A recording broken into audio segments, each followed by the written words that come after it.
Welcome everyone, and thank you for joining us today.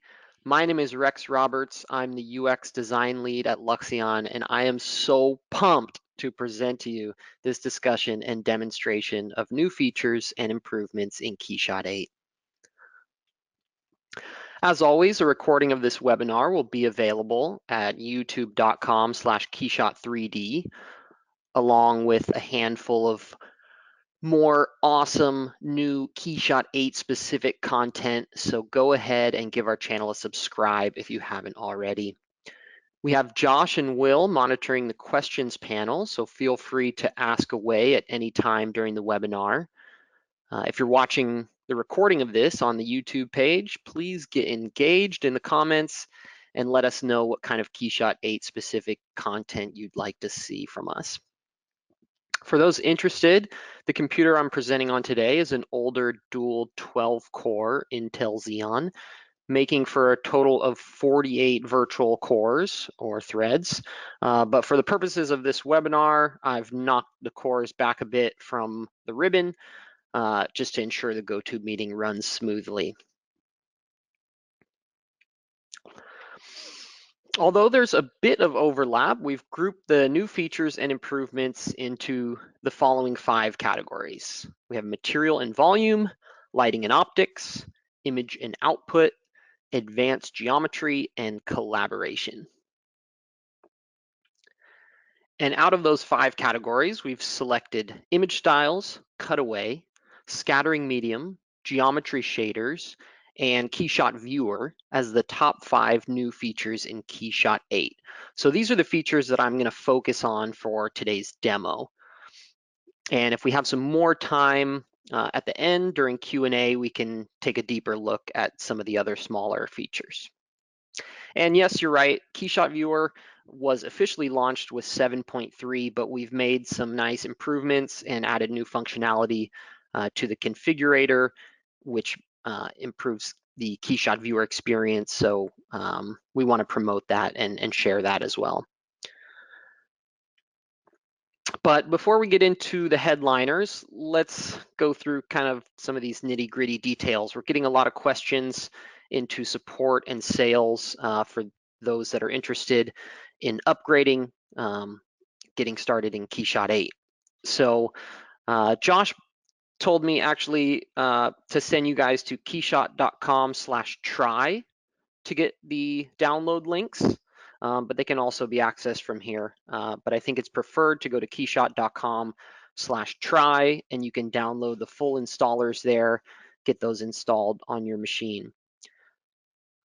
So if you're on annual maintenance, if you've purchased a license with annual maintenance or renewed in the last 12 months, you receive a free upgrade to KeyShot 8.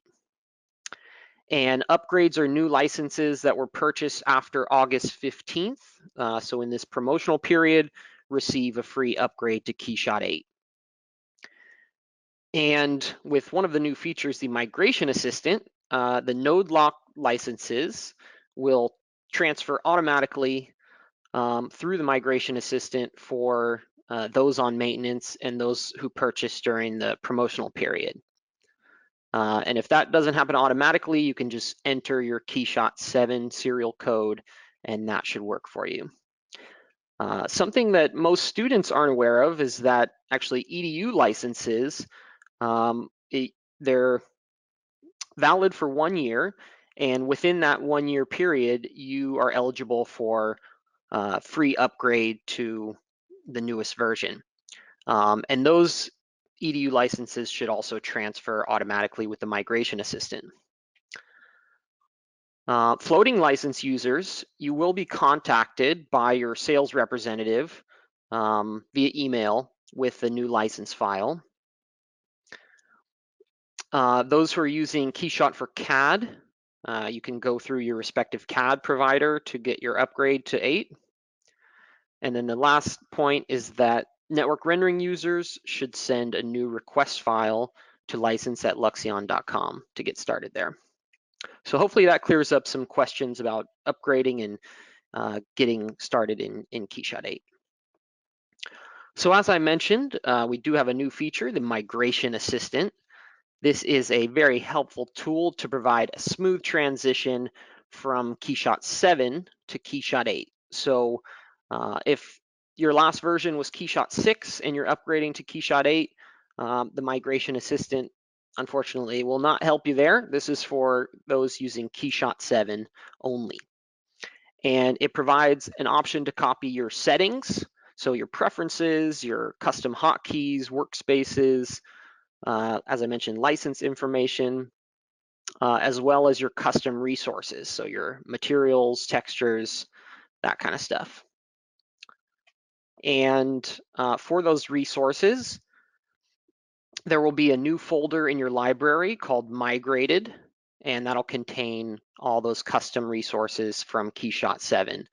And if you've customized those folder locations in 7, then it'll add all the KeyShot 8 materials and resources to those custom folders.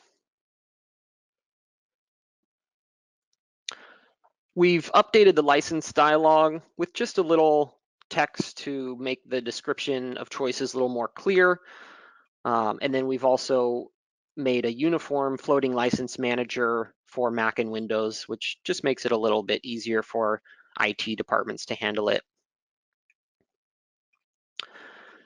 And we've added several new resources to KeyShot 8. So we have new demo scenes, which I'm going to be using today. I'll try and demo with as many of those demo scenes as possible so you at home can follow along.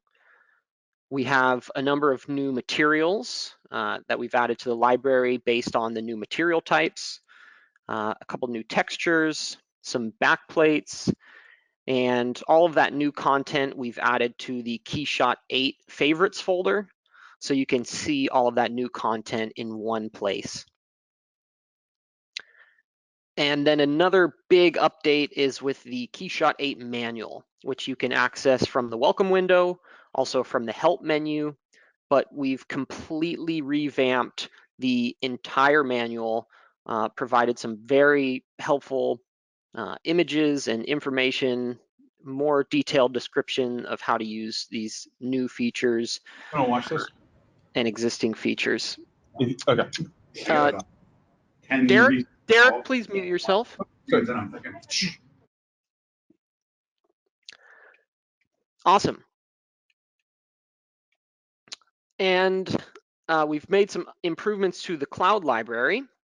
So it's now an integrated docking window. We had this in the past, but yeah, for some reasons we moved to the web, but now we're back as an integrated docking window inside of KeyShot. You are no longer required to log in order to download resources, so that's kind of nice. And if you do want to upload, then you are required to log in. Another nice feature is that only compatible resources are displayed. So if you're still in KeyShot 7, you won't see the KeyShot 8 specific materials. You can drag and drop these materials and other resources right into the real-time view now that it is docked in or integrated into the UI. And we've improved some other UI components, such as these download buttons, the download indicators inside of the library, and also the upload dialog. All right, so let's jump into these headline features. And I'm just going to go straight through the slideshow here, and then when I'm done with it, I'll jump over to KeyShot, so I'm not going back and forth between the two. So the Cutaway Material, this is exciting. And you may have seen the quick tip from Esbin on our YouTube page already. So you may have an idea of how it works, but the Cutaway is a material type that you assign to an object, such as a cube or a sphere or any piece of geometry in your scene, which you then use to subtract geometry from a model. So in this example image here, we have this case, which is a black paint, and we've subtracted the top half of it using Cutaway assigned to a cube, and then we have some red caps assigned there. You can exclude objects from being cut. So in this case, these metal components, the internal components here have been excluded so that they're not being cut. And you can use grouping in the scene tree to exclude multiple objects at a time, and I'll discuss that a little more as we get into the demo. So as I mentioned, you do have the option to add caps to the cutaway. So in that last example, we had just a red solid color cap. You can inherit the material of the object being cut. So if, in this case, it's a chrome polished material, inherit material would show a chrome polished cap there. But in this example, we've actually customized that material, added a procedural mesh texture to create this crosshatch pattern. And there's a few things to keep in mind when working with Cutaway, is that in order for those caps to work properly, then you'll want to have a closed surface or a solid, or else you can get some artifacts or some strange behavior. The same goes for working with coplanar surfaces. So you might have to adjust some scaling by a very small amount inside of KeyShot to make sure you don't have those coplanar surfaces if you do see artifacts. And there are also some material limitations to keep in mind, which you can find in the manual.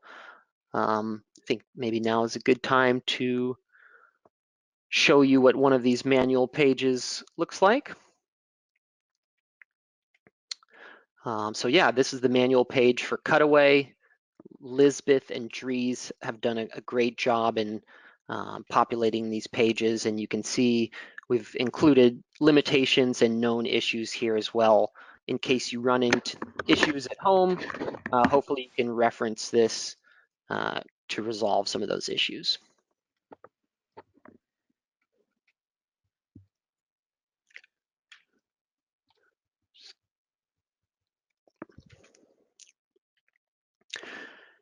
And then because the cutaway material is assigned to an object, it can be animated just like any other part. And I'll show you how we can do that in the demo a little later. The next material type I want to talk about is the scattering medium material. And this can be used to represent dust, smoke, fog, atmospheric perspective, that kind of thing. And it allows you to visualize beams of light. So this is a request we've had for a long time. Sales team gets it often. You know, I have a light, how do I see the beam of light? And the way you can see it is by adding a scattering medium material to your scene so that the light has little particles to actually reflect and refract through so you can actually see those beams. And similar to Cutaway, you assign the scattering medium material to a solid object, not a surface, because a volume is required to be filled with that scattering medium. And you can assign a density texture for non-uniform scattering. So in this example, we see at the bottom here, these buildings, what we have is a cube that has the scattering medium material assigned to it that encloses this entire scene. But we can use it in a couple other ways as well. So in this case, we've assigned a density texture to the scattering medium, and we've assigned a VDB file as a volume map. The volume map can be accessed in the texture drop-down menu, and then this controls the density of that scattering medium material. And for now, the scattering medium is just a single material type. So this is actually a spotlight that's shining from underneath to give this kind of orange glow. But this is just a gray smoke material with a VDB texture assigned.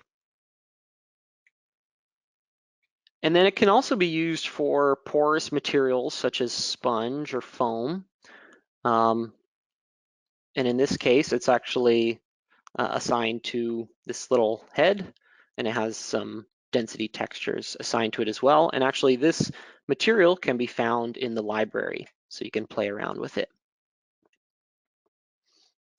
We've made some updates to how liquid interfaces are handled. So we now support nested dielectrics. In the past, you needed to model separate liquid glass and liquid air interfaces. It made the process of rendering liquid and glass a little more complex. So we've simplified that, and we're now supporting nested dielectrics. So you're only required to have two objects, one for the liquid, one for the glass. And the way that should be set up is that the liquid should slightly overlap the glass. So if you see this illustration here, on the left, the liquid and glass are coplanar. And if that's the case in your model, you want to scale it up very slightly in KeyShot so that it slightly overlaps into the glass there in order to get the correct appearance. Now for lighting and optics capabilities. So yeah, there is a little overlap between material and volume and lighting and optics. So the spotlight is a material type, but more specific to lighting your scene. It's a very powerful new material type, a flexible alternative to IES, and in my opinion, I think this now makes IES a bit irrelevant unless you're working with specific lighting profiles. But if there's some level of creative freedom and you have the ability to change the beam angle and the power, the spotlight is a hugely powerful new tool. You can assign a color stencil texture if you want a gobo effect. And in this image here, you can see it was combined with scattering medium so that you can actually see that visible beam of light. Multilayer optics is a new advanced material type, and this can be used for coated glass or coated polished metals. So in this case, we have this anti-reflection coating. I believe this is magnesium fluoride, a thin coating on top of a glass material. So you can load in IOR files either as the substrate or as the thin film layers to create these advanced coated glasses. So maybe you have some lenses for your glasses that have a iridescent coating on them. So this would be the material type to achieve that. Quick update to IES lights is there's now a light axis selection. So you can simply select the projection direction by using these radio buttons in the material properties. So that's pretty handy. And now for the advanced geometry capabilities. This is the really powerful stuff.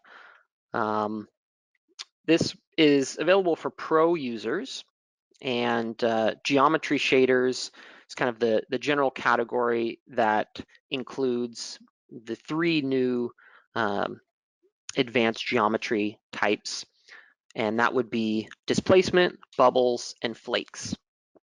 And those can be added only in the material graph, but once they are added, they can be accessed through the material tab in the project window, and I'll show you how we do that as we get into the demo.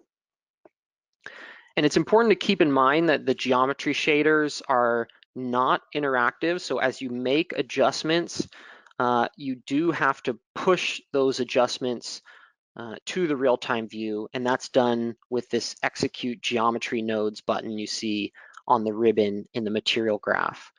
So whenever you make a change to a parameter, you'll want to make sure you execute those geometry nodes to push those changes to the real-time view. Also, keep in mind that it's not supported by NURBS, and then it uses RAM to execute. So the more RAM or memory you have on your machine, the faster you'll be able to execute those geometry shaders. So the first geometry shader is displacement, and this has been a long time request, for a while. And now we have it, it's here, and it is super powerful. So you can use displacement with procedural textures or standard image maps to actually modify polygons and redefine the topology of an object. So in this example image, the threading on this part here, that was added with a procedural mesh texture. This was a perfectly smooth, polished cylinder before displacement was added, and now you get this high level of detail. It is very powerful. Can't wait to see what you guys are able to do with it. It does work best on uniform meshes, so if you see any issues in KeyShot, a way to troubleshoot that could be to retessellate. So I would suggest importing your NURBS along with your model if you do plan to do displacement. And if you do see any issues, you may want to retessellate. And this stuff is all covered in the manual.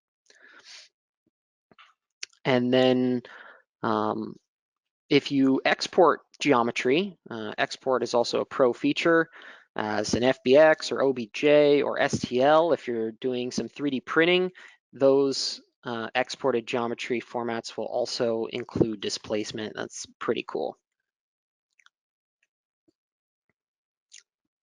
All right, Bubbles is the second geometry shader, and Bubbles adds spherical cavities of air within a transparent material. Well, actually, within any material, but you'll only be able to see them in a transparent material. You can control the size variation, the density, and the count limit. And you can also assign a density texture to control the distribution. And this density texture also supports VDBs as volume maps, similar to the scattering medium. And the same goes for flakes. Flakes are a little different than bubbles because flakes turn an object into an entire volume of scattered flakes or spheres. Whereas the bubbles are contained within the material, the flakes actually become scattered about into a volume. You can texture each of those flakes individually with the flake UV option, and just like bubbles, you can use the density texture to control the distribution, as well as VDB and volume maps.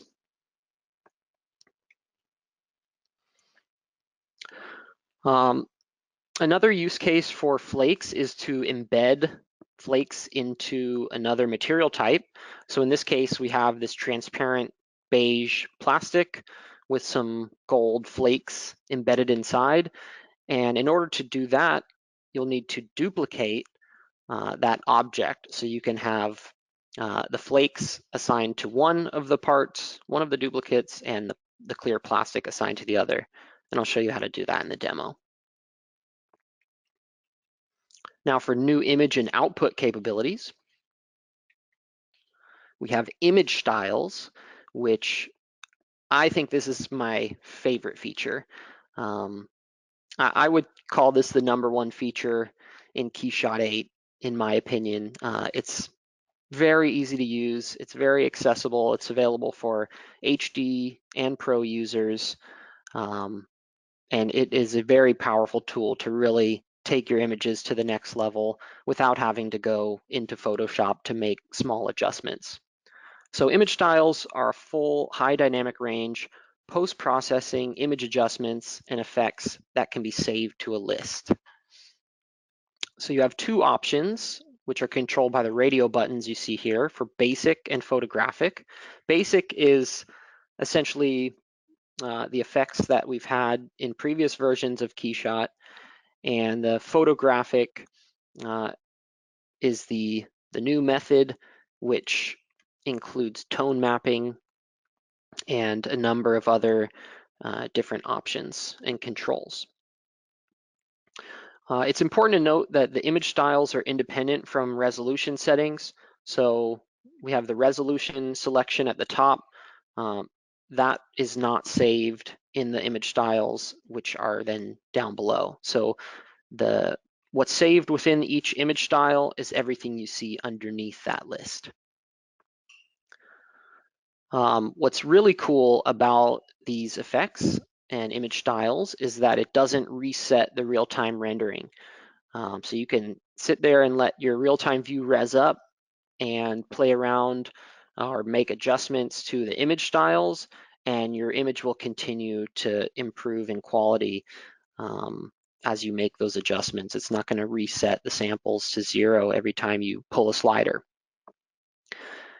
This window is also available in the render output window when you're rendering on your local machine, so you can actually save out different variations of the same image just by using image styles. And then it's important to keep in mind that it doesn't show in the network rendering preview, but when it is output from network rendering, it will be included.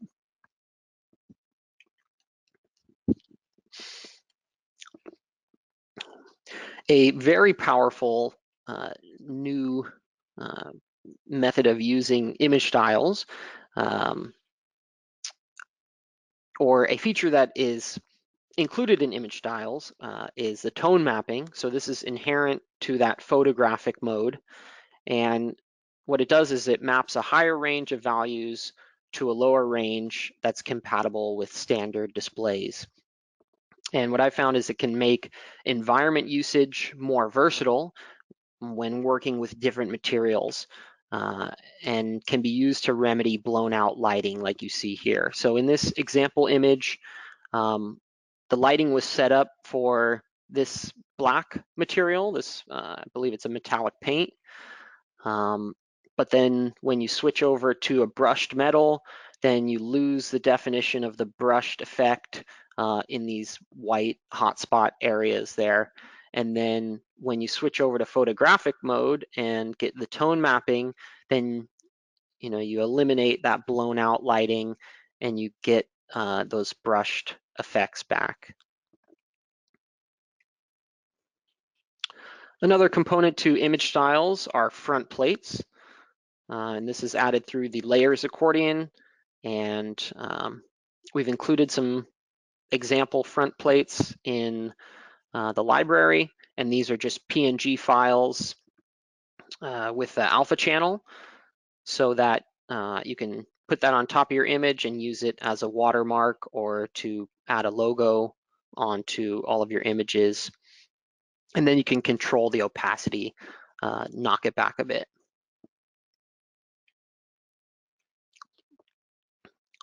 This was just one slider added to bloom control that makes it hugely more powerful.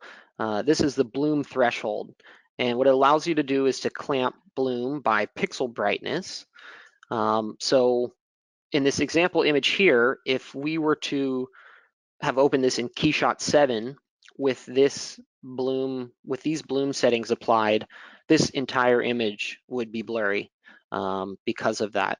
But with bloom threshold, now we can clamp that bloom to only apply to the brightest pixels in the scene, in this case, the filament here. So that's a pretty powerful one, and one of the reasons why I do really like image styles. We've added a new option for metadata, which is a simple, more user-friendly, easier to read output of metadata. There's a setting selection next to the metadata checkbox in render options. And here's an example of what that would look like. So organizes your text file into your scene name, resolution, render quality, lighting settings, much easier to read than the XMP version. The last category we'll talk about in the slideshow here is collaboration capabilities. And the first item is this improvements to studios. So we've now added an option to include image styles in your studios. You can also create custom thumbnails for quick identification of those studios, and you can reorder them by just dragging and dropping in the list here. We've made some improvements to the configurator. So we've updated the layout page with some UI updates. We've also updated the presentation mode UI. We now have an interactive preview mode, so you can enter that preview mode by clicking that preview button, and you'll still be shown the configurator wizard dialog, so you can make adjustments to the interface size, thumbnail size, etc., and see those adjustments happen interactively. And then we've also included studio creation in the wizard as well. The big new feature for the configurator is material ways. And what this allows you to do is to sync submaterials across multi-materials. So in this case, this screenshot was taken from the Kettles configurator, which is the demo scene we'll be using today, and which you have access to in the KeyShot 8 installer. And the material ways allow us to say, when this chrome is active, the blue paint is active, or vice versa. When the red paint is active on the body, I always want it to be a copper metal accent. And this is what that would look like. So this is the updated UI in the presentation mode. We have the custom thumbnails for studios, and then we have the material ways. So you'll see up to 3 material balls here in the thumbnail for your material ways. And yeah, we'll take a deeper look at this when we get into the demo. A new export format is GLB or GLTF. And this is pretty cool. It allows you to bring your KeyShot scenes into the Facebook feed, into PowerPoint, and it'll map basic materials and colors. And then if you have textures that are UV mapped, it'll also include those. And then there's just a few miscellaneous improvements and additions, which I'll quickly go over, and then we'll jump into KeyShot to start the demo. So we've added new scripting functions, which you can find in the manual if you're interested in learning more about it. We have new import support for Inventor 2019, Rhino 6, and NX12. We have hex color codes in the RGB Color Picker. So yeah, in order to see that, you'll want to make sure you have the RGB mode selected. You can now include alpha in screenshots. So there's a preferences option to include alpha when your format is PNG. We've added icons in many of the context menus for quick identification of the most popular functions there. You can filter the scene tree by hidden objects, so that makes it easy to quickly find hidden items without having to scroll through your entire assembly. And then this is also useful if you want to lock all your hidden objects. You can show all those hidden objects, so you can easily select those and lock them all, so that when you're hiding and showing parts, you make sure to keep all those locked objects hidden. And then the last note here is just on network rendering, that we focused heavily on stability, reliability, and performance, and we haven't really added new features to network rendering. We just wanted to make sure that it was very stable and reliable. We have improved the licensing, so only the active cores count towards your license, and you can deactivate or reactivate your license on the master. It's just a small improvement. All right, let's jump on into KeyShot and start this demo.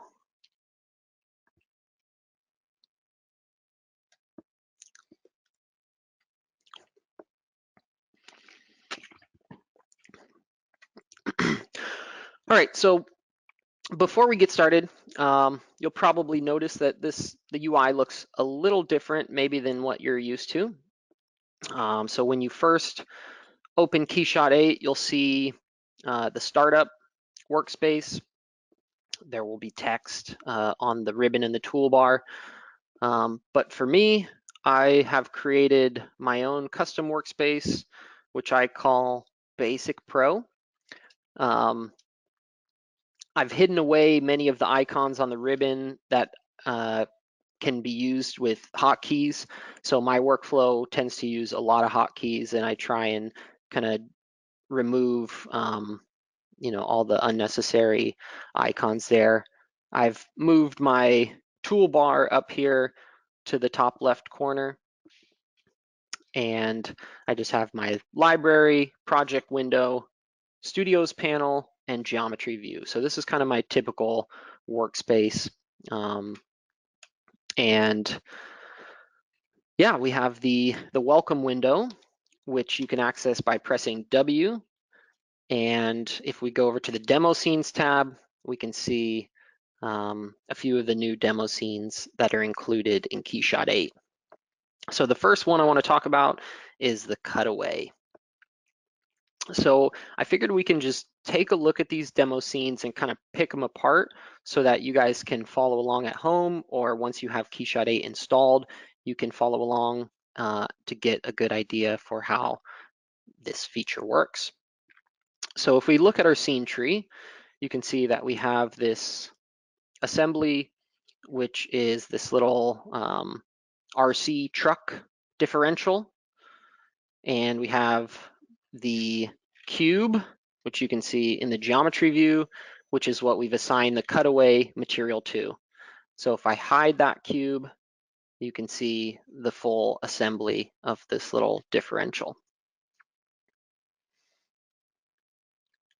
And then if I show the cube and open the move tool, you can see as I make adjustments to the position of this object, then it adjusts the cutaway accordingly. And so as I was going through the slides, I mentioned that you could animate the cutaway, and similar to using the move tool, you would just animate a translation. So maybe in the Y direction, right? So you can actually animate that.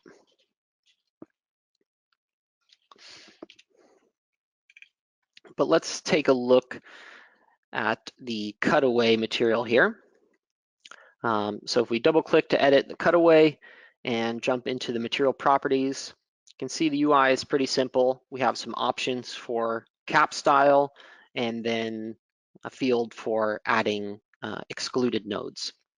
So if we toggle through these, we can see what the different cap styles look like. You have no caps, which is open, inherit caps. So this message is just saying that closed surfaces are best when using cutaway and caps. So that's the inherit material, shaded color, which we can modify. Or you can select a material. So we have this red paint, or you can just drag and drop a material from the library. And then if you click on this button, you can go in and continue to customize it.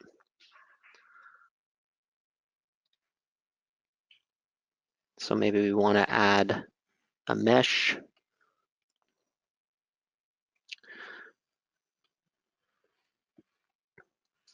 Right. And then the next little UI component here is the excluded nodes. So here we have the components, and as I mentioned in the slideshow, you can use grouping in the scene tree to make this process a little easier. So what I've done is I've added all of those components to one group here. because when I'm adding excluded nodes in the UI, you can only select one at a time, so that just makes it a little easier. So why don't I delete that so you can see what it looks like when I'm just cutting through all of the objects. All right, and then I can go in and add that excluded node, that components group, say okay, and then those are excluded from the cut. And then the last thing I wanted to mention here was that the coplanar surfaces can cause some artifacts when working with Cutaway. And that was the case with this model. So I've made some small modifications in order to better handle those coplanar surfaces. So if I select this part right here, you can see that the scale is 0.99.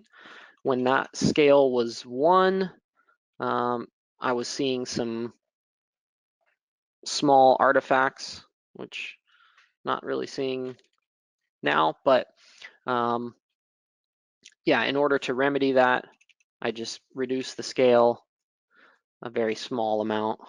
Let's see if we can see it.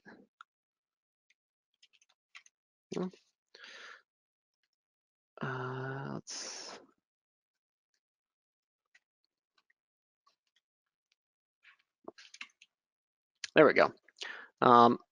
Yeah, so the coplanar surfaces can be more of an issue when using a material or inheriting caps rather than using the solid shaded color. So yeah, if you see some artifacts like this, this is because of coplanar surfaces, and the way to remedy that is to just reduce the scale slightly, and there you go. Cool. While I'm here in the Cutaway, are there any questions, Will and Josh, that I can answer about Cutaway before we move on to the next topic? Hey Rex, going good so far. Hopefully you can hear me just fine. Yep. One question that just came through is Cutaway visible in a clown pass as well? And if you don't know the answer to this, I just tried it. What's the answer? It does appear to be capable of showing it in the clown pass. There may be some optimization that we can do to it though coming up. So the answer is yes, technically. Cool. Okay. All right, well then let's go ahead and move on to the next topic. So I'll bring up my welcome window again. I'm going to grab this water glass and let's talk about geometry shaders.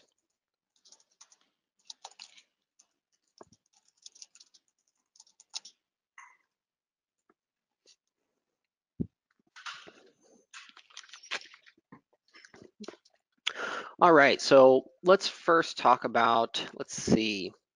Let's talk about bubbles. Okay, I'm gonna see who's unmuted here. I'm just gonna mute you, Will. All right, so let's isolate this liquid material we have. If I hold Alt and click on that visibility icon, that'll just isolate that object. So we can see we have this solid liquid with some bubbles in it. And this material was just straight from the library. So if we go into liquids, expand that, you can see there's a folder in there for bubbles. And sorry, I forgot to mention there is a new folder for Cutaway. So we have some basic standard Cutaway materials in there. But yeah, this liquid water bubbles was just assigned right from the library, so you can get started with those. But I'll show you how we set this up from scratch. So as I mentioned, when a geometry shader is assigned, it can be accessed from the project window.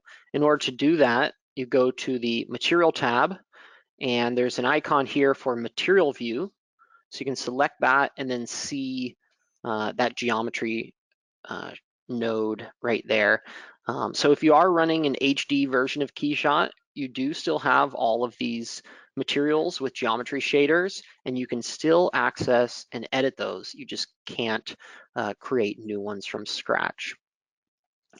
So I can just right click on that and delete it. And then you'll notice nothing happens here in the real-time view. So this is an important note that whenever you make changes to your geometry shaders, you always have to execute the geometry nodes to update and push those changes to the real-time view. Okay, so now that we're in the material graph, we can add a new geometry node. And to do that, I will just right-click on the canvas, go to the geometry flyout, and select bubbles. And then I'll plug this in to the geometry input to my base node. So yeah, you may notice that the material graph is handled slightly differently in KeyShot 8, where we have this kind of base node, and then we have an input for surface, which is the material type, geometry, so bubbles, flakes, or displacement. And then if you're to add a label through the material graph, you're also going to hook it up right to this base node or root node. Okay, so once we've hooked up our bubbles node, then we can execute geometry nodes, and we'll just take all of those default values there. And then you can see it fills up that liquid with spherical cavities of air. And then we can maybe adjust some of these parameters and execute. And then each of these parameters are covered in the manual. Yeah, we're running out of time, so I'm not gonna be able to go through each of the parameters in detail, but you can find more information on them in the manual, right? Okay, so we've added our bubbles. We could add a density texture here if we'd like, but maybe I'll show that with flakes because it's very similar. So now we have our liquid with bubbles, and we'll show our glass. And I think I want to embed some gold flakes down in the base of this glass. So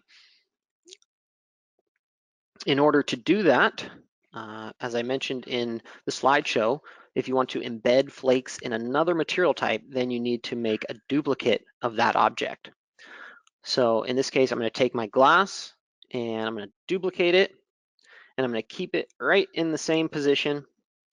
I can see this created a instance material of the glass, so these are unlinked, right? If I isolate that,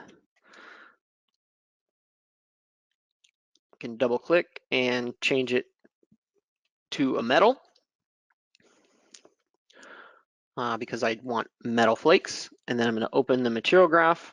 Just like I added bubbles, I'm going to right click, go to geometry flyout, select flakes, and plug that in to the geometry input and execute geometry nodes. So we have access to this execute geometry nodes button both within each of the geometry shader properties and then also for easy access on the ribbon. So both of those buttons do the same thing.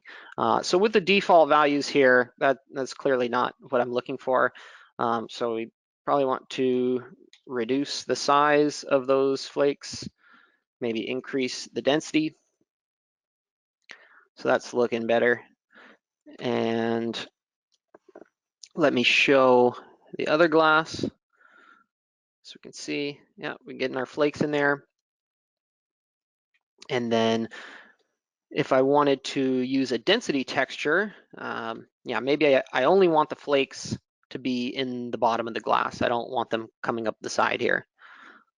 So in order to do that, I'll add a color gradient, and I'll use that as a density texture. And then I'll just want to map it correctly, so I can press C to show the color of it only. That's assigned to, actually, I'm gonna unplug the flakes so that we fill up that full, or so that we can see the whole object. That'll make it easier to set up that color gradient.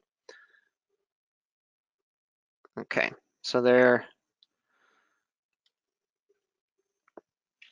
So we're still in this preview mode. And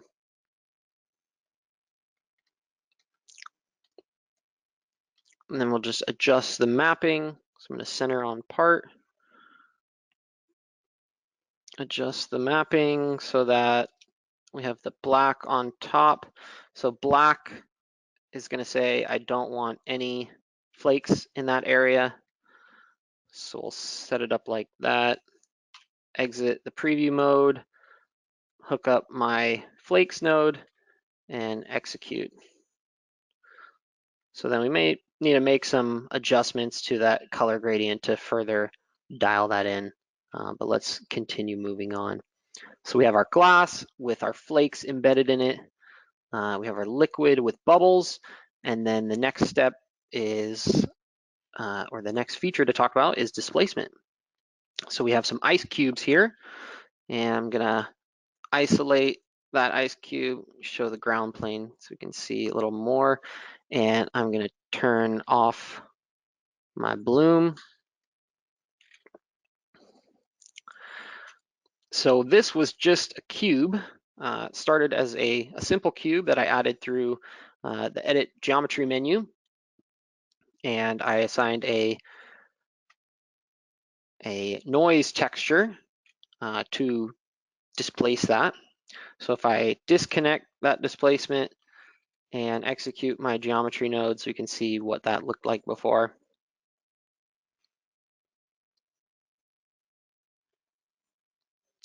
Right, so that's just a simple cube. We do have some other textures assigned to the material, so that's how we're getting the variation in here. But yeah, I decided I wanted that ice to be kind of chunky and slightly melted. So just like adding bubbles and flakes, I right-click, went to geometry, added the displace node, which adds this one here, which then you connect to the geometry input. And then I find that the noise texture doesn't quite have enough contrast as it is. So I added the color adjust just to bump up the contrast a little bit to get more variation between the peaks and valleys there.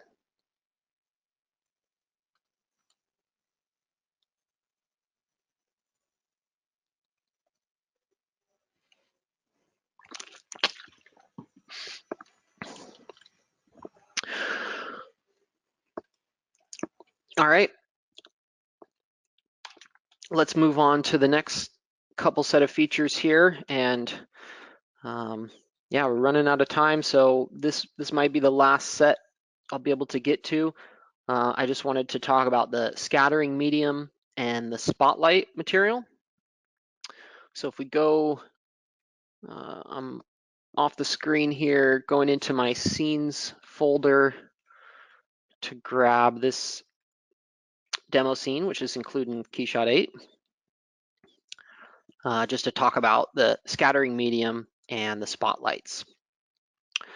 So if we look at the scene here, you can see we have a few different lights, spotlights in our scene. We have a completely black environment, so we get some nice high contrast from those spotlights.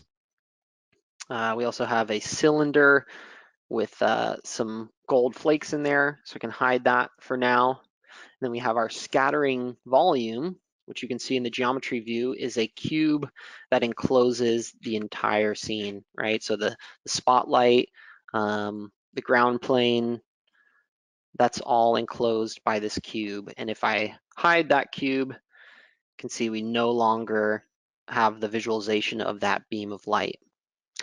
So the scattering medium populates this volume with particles that allows to scatter that light and show that beam. And then you can see if you move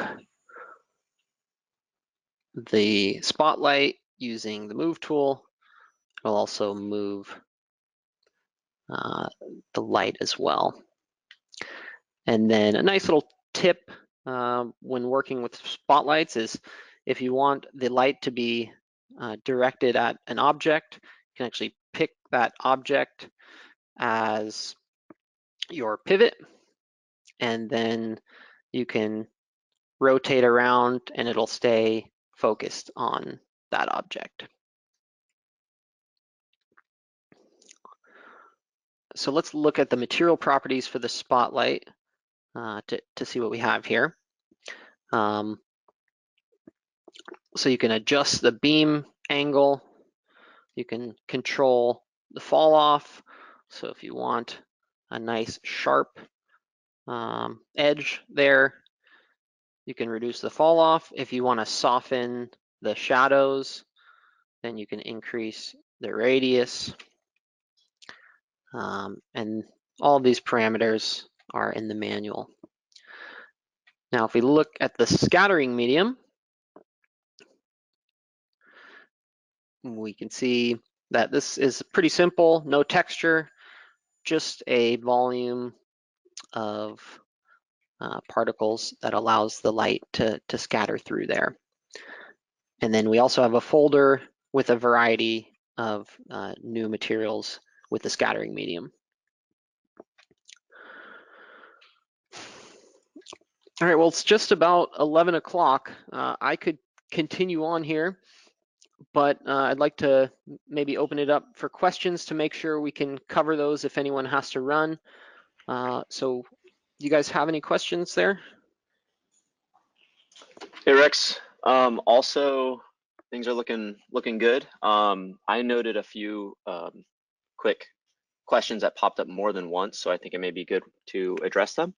The first question is it possible to combine multiple displacement maps? So the only way to do that at the moment is by exporting the displaced object and then re-importing it and assigning another displacement on top of that. So it's a bit of a workaround. There's no way to combine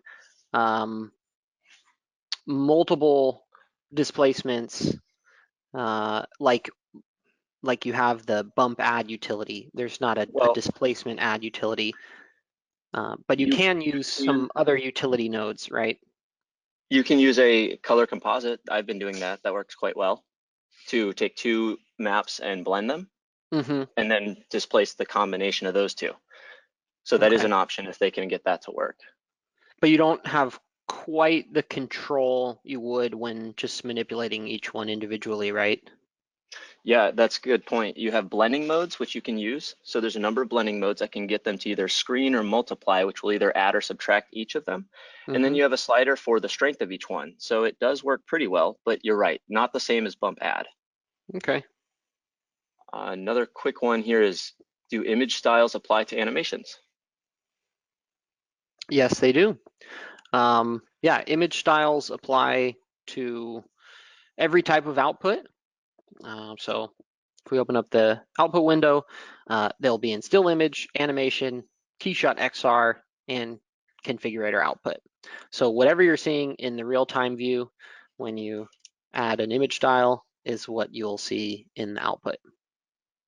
Nice. Another quick one was, will all these features be available for KeyShot for ZBrush users? Do you know? I believe so, but it depends on what version you have. I believe there's an option for a pro version for ZBrush, which would then include displacement, geometry shaders. But if you're using the base version, then you do not get the pro features. Okay, that would make sense. One other last one I'm going to throw in here is KeyShot 8 compatible with Windows 7? Yes, absolutely. Very cool. I'm going to be quiet for a bit and let Josh chime in if he has some more questions. there's a lot more in our queue here that we might want to get to eventually. Okay. Josh, how's it going? KeyShot 8 compatible with High Sierra? Yes, it is.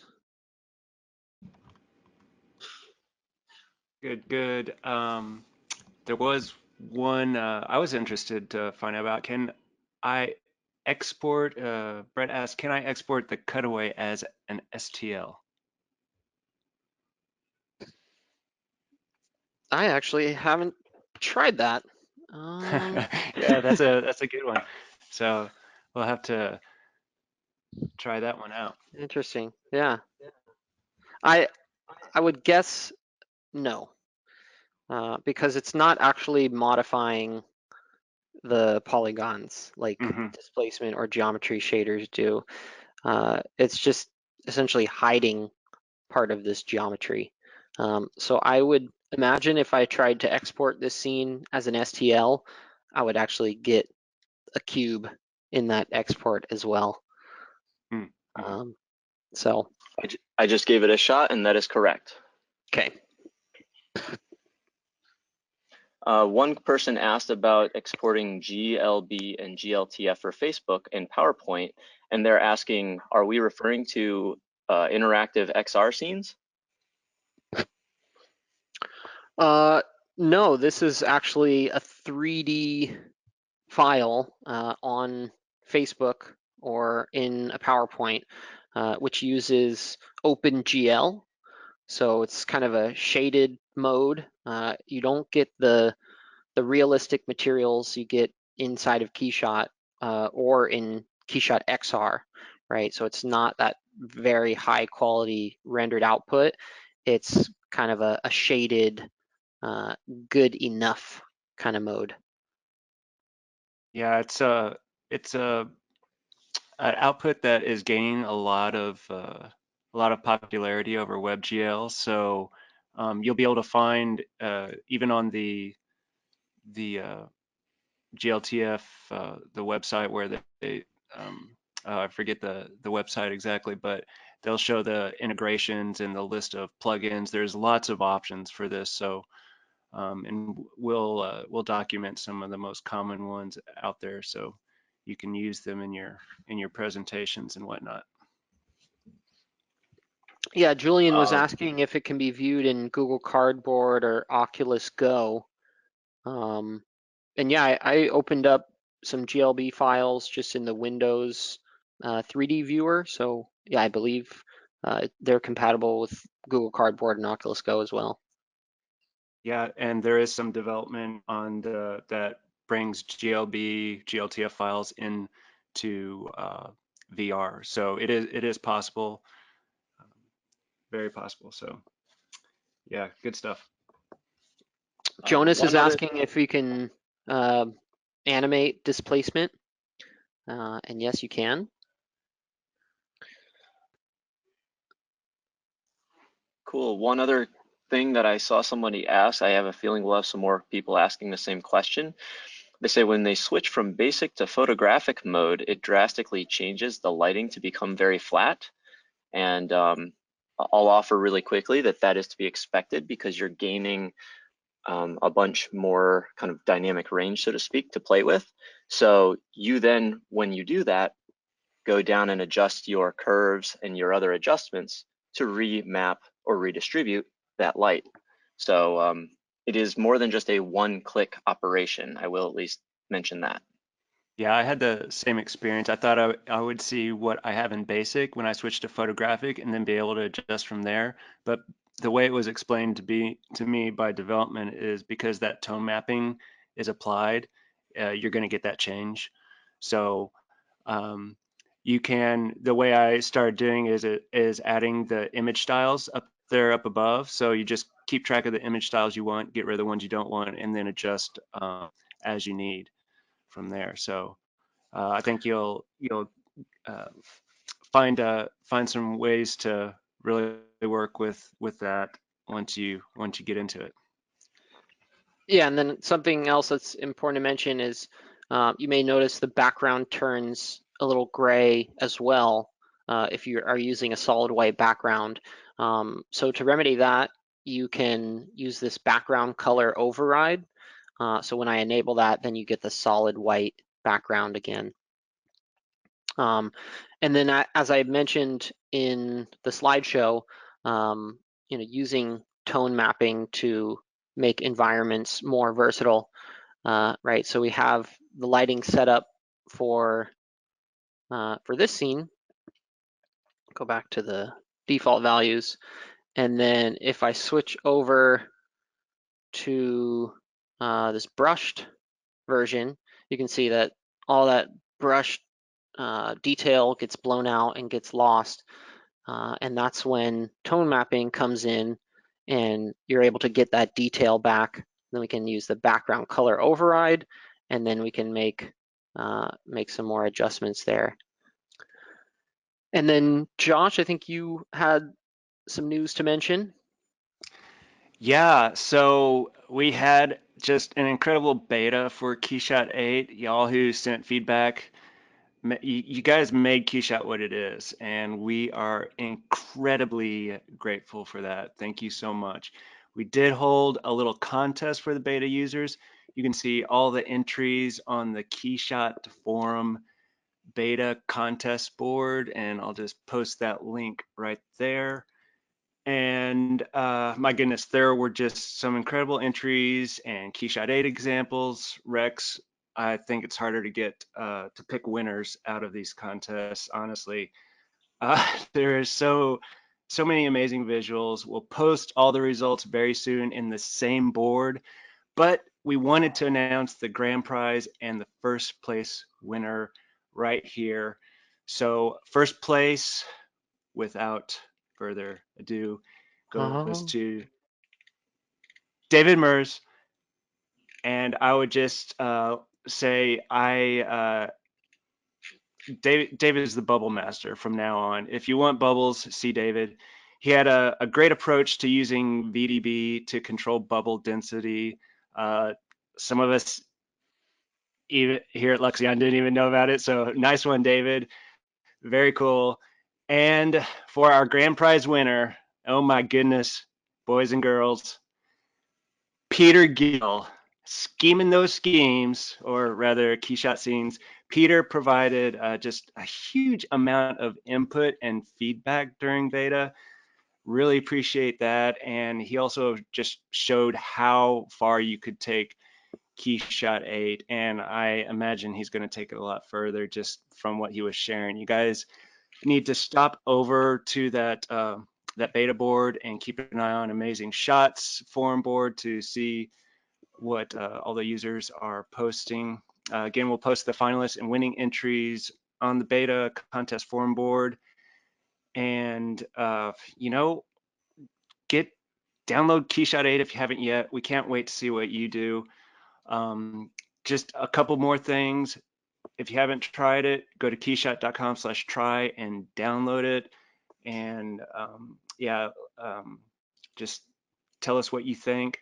We have new rendering tutorials for KeyShot 8 too, and we'll have more soon. You can find those at keyshot.com/tutorials. And again, on this webinar, we'll publish it soon. It'll be on keyshot.com and on the KeyShot YouTube channel. Subscribe to that. And I think that's it, folks. Let us know what you think about KeyShot 8 again, and let's see what you create. Thank you, everyone, and we will see you next time.